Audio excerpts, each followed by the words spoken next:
Welcome to the Fit Dad Nation podcast, forging strong fathers and raising a stronger generation. It's time to get up or shut up with your host, Steve Roy. Hey guys, this is Steve Roy, host of the Fit Dad Nation podcast. Welcome to the show. Thank you for listening. So before I jump into today's show, I just want to invite all of you guys, if you're a dad, you're listening to this show right now. We've got a couple of different groups on Facebook. We're doing a lot of things to help dads live better, live fitter, live healthier, live happier. Best place right now to check us out, we've got a free private Facebook group. You can find that at fitdadnation.com/community. So check it out. Today I want to talk about quality of life, and this is something that I think about often. And I was just thinking about this the other day. You know, for many years, and I mean like 15 years straight, my quality of life was terrible. So, I've shared this, plenty of times before. I was married for 8.5 years, struggled for most of it, really had not a great quality of life. But I want to more specifically talk about after I was married, separated back in 2012. And I've also shared this story. I've kind of let my health fall apart. I chose to kind of drown my sorrows in food and energy drinks and soda. And I was a mess. And my quality of life suffered. And this was at a time when I was still working my desk job. I worked for a big brokerage firm. I had been there for, I think, in about 11 years. I was working in the industry, and I hated it. I literally hated it. And so I would get up and dreaded going to work. And the reason I'm talking about this today and how it relates to fitness is because so many guys are just kind of grinding it out. And this is, the norm here. So because all the COVID stuff, a lot of people are out of work or working at home. Things are shaking up, so I get it. But I'm talking about your day-to-day life, normally typical life for you. So many dads, and I've seen this in my own friends, peers, coworkers. I've seen it with so many guys and really people in general, but just literally just trying to get through the day. It's almost like you're just trying to cash it in, do as little as possible, like just make it as few waves as possible in your day just to get through it and just repeat, and wait for retirement, punch a clock. And, to me, that's one of the saddest things you can do is just find a job that just pays the bills but has literally no meaning for you, and you're just kind of grinding it out. I did that for a long time. I just only worked for a paycheck, and, I felt trapped and stuck and miserable. And, fortunately, I was able to, leave that job back in 2013 and made some huge changes to my life.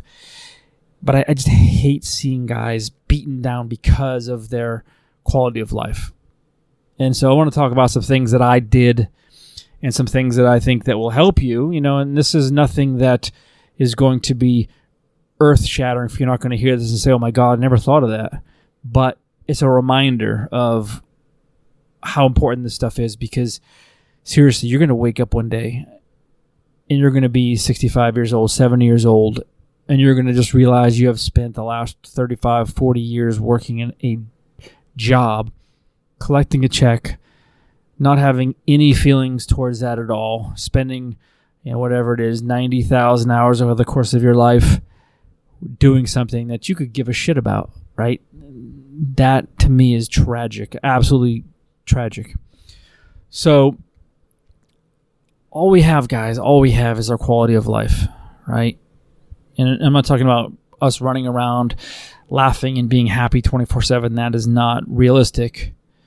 But there's just some things that you can do to just start changing things and, living a happier life. I mean, I wake up every day and I just feel lucky that I get to work on my own timeline, right? Earn a living helping other men get healthy, right? I have the flexibility over my schedule to work when I want. I'm outside all the time. A lot of what I do revolves around exercise. So, yeah, my quality of life, and not to mention I'm in a phenomenal relationship with an amazing woman. and the relationship with my kids is fantastic. My girls, my daughters. So yeah, I feel tremendously lucky, but at the same time, these are all decisions that I had to make some very, very difficult decisions to get where I'm at.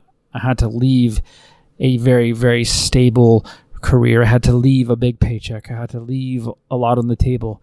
I had to leave a marriage and 2 small children to start over in the hopes of finding happiness at a later date, which, fortunately, it's played out like I had hoped and even better, but for a lot of guys it doesn't. But here's the things that I kind of learned from my situation and the things that I practice every day that allow me to do what I do and feel like I'm doing what I was meant to do. Like I was put here to help other people live better lives. And so I would say the first thing that I do is, no matter what the situation is, and especially for you divorced guys, that shit gets crazy. There's a lot of negative emotions, a lot of bad blood. There's just a lot of ways that you can fuck up. But in the back of my mind, and I always stick to this and I always have, is be a better person in every situation. And it's not easy, believe me. And I've worked with a lot of single dads, and a lot of them, honestly, can't do that. They just say, fuck them. No, I'm not doing that. Fuck her. And that's not going to help anybody, right? It's going to feed your ego. It's going to let you express your anger. That's fine. But that's not helping anybody. So I think about that. Every decision I make, no matter how upset I am, how bad I feel like some decisions are being made that I have little or no control over, I have to be a bigger person and a better person every single time. It's really served me well. And I'll say also, on that same token, is you have to leave, and this isn't just for single guys or divorced guys, rather. This could be for anybody has some history. But leaving emotions like anger and hate and resentment, you have to leave those things behind you. It's hard. I mean, it is hard.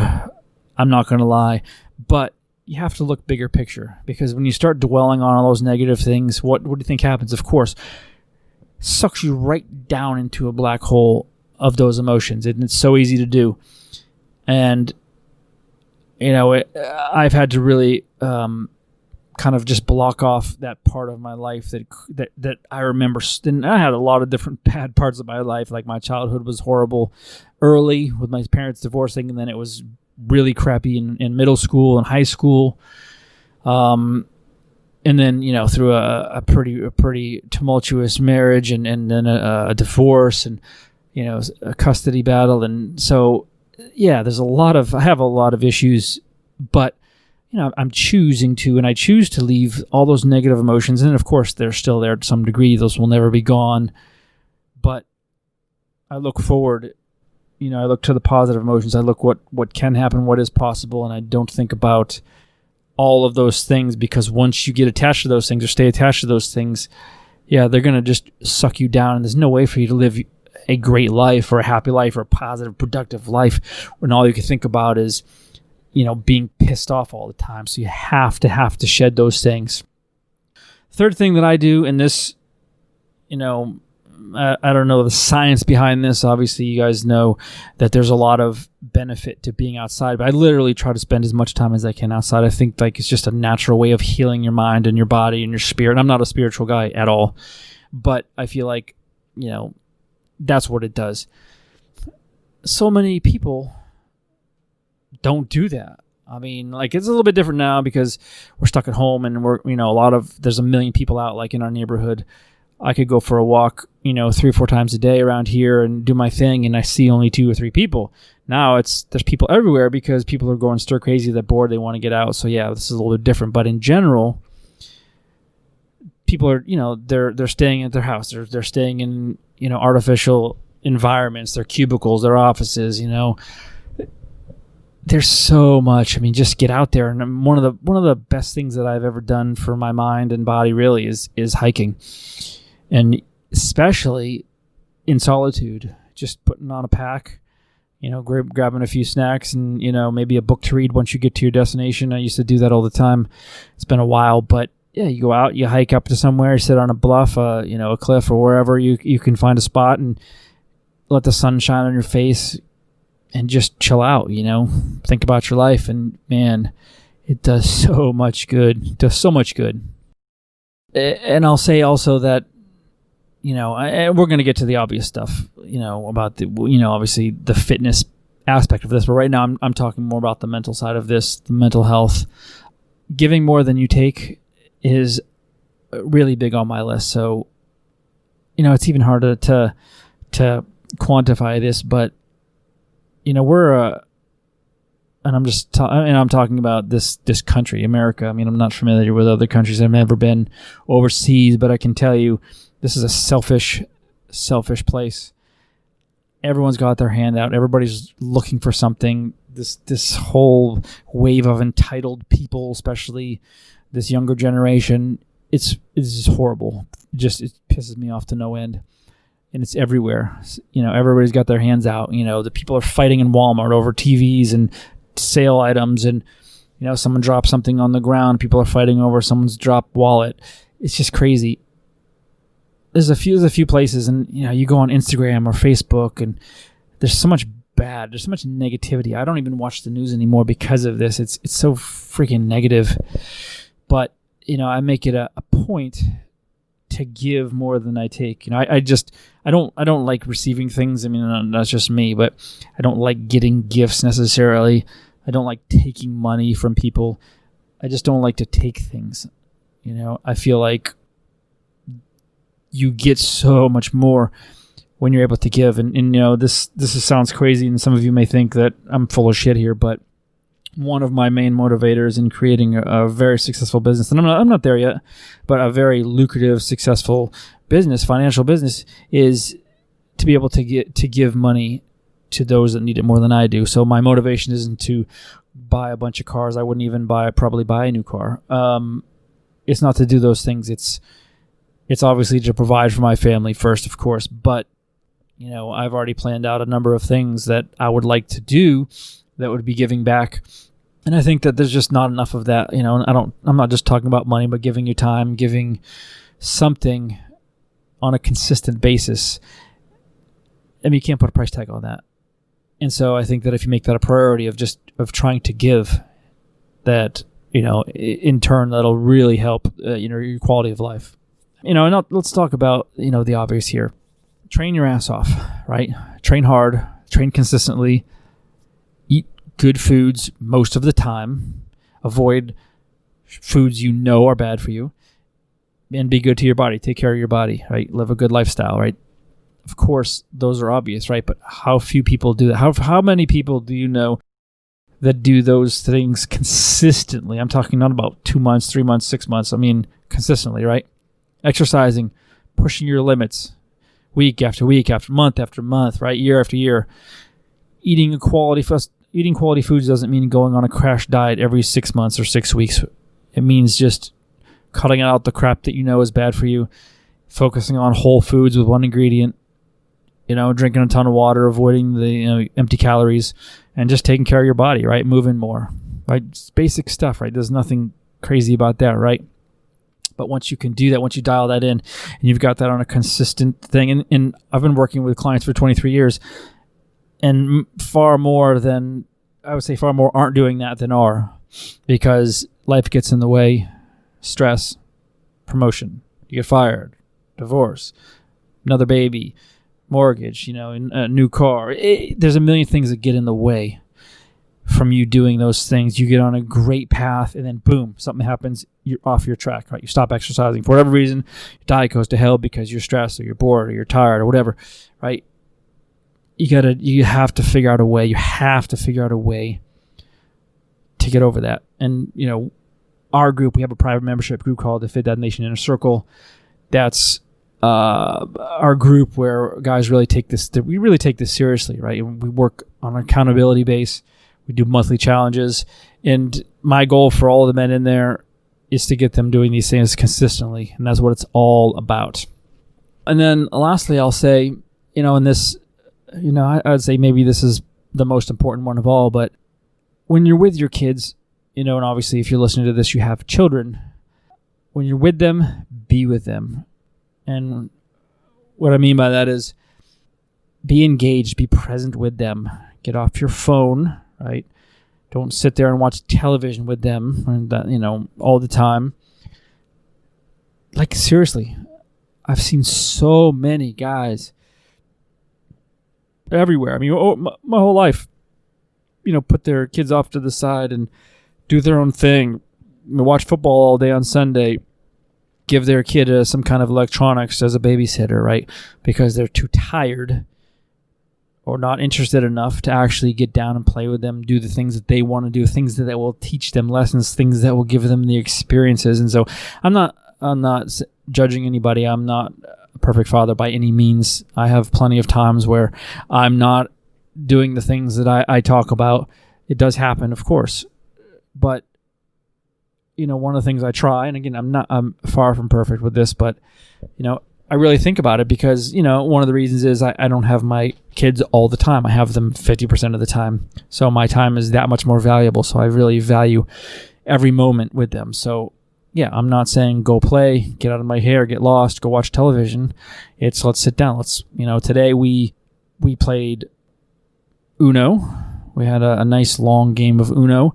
We went outside and played wiffle ball for like an hour and a half, home run derby. And then tonight, right before I actually started recording this, we went out, the three of us, me and my two girls, with squirt guns, and we went to an empty field where they're doing some construction with some obstacles we could hide behind.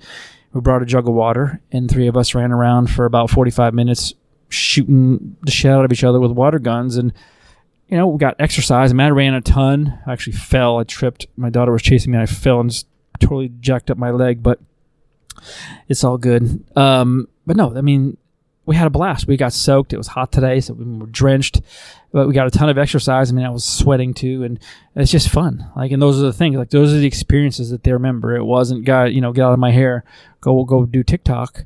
It's, hey guys, let's get outside. Let's get on our bikes. Let's go across the road. Let's go have some fun. So those are 6 things that I wanted to share with you. Again, please don't take this as any judgment. I'm not saying that I'm a better father or anything like that than anybody listening to this. I'm just sharing what's worked for me, what's helped me become not only a better father, but like I said in the beginning of the show, honestly, I honestly feel like I'm not just saying this for the show, but I honestly feel like my quality of life is a 10. I feel blessed. I feel lucky. And at the same time, just remember, I've worked for this too. It just wasn't handed to me. I'd made a lot of really, really, really hard decisions to get where I am. So hopefully this helps, guys. If you guys have any questions, you need anything at all, just hit me up. Find me on social, Facebook, the Fit Dad Nation, or Instagram. You can always email me, steve@fitdadnation.com. I'll talk to you next week. Thanks for joining us. And remember, if you want more information, check out the Fit Dad Basecamp group on Facebook. And don't forget to stop by fitdadnation.com. Until next time, keep kicking ass and taking the next step. You can do this, Dad.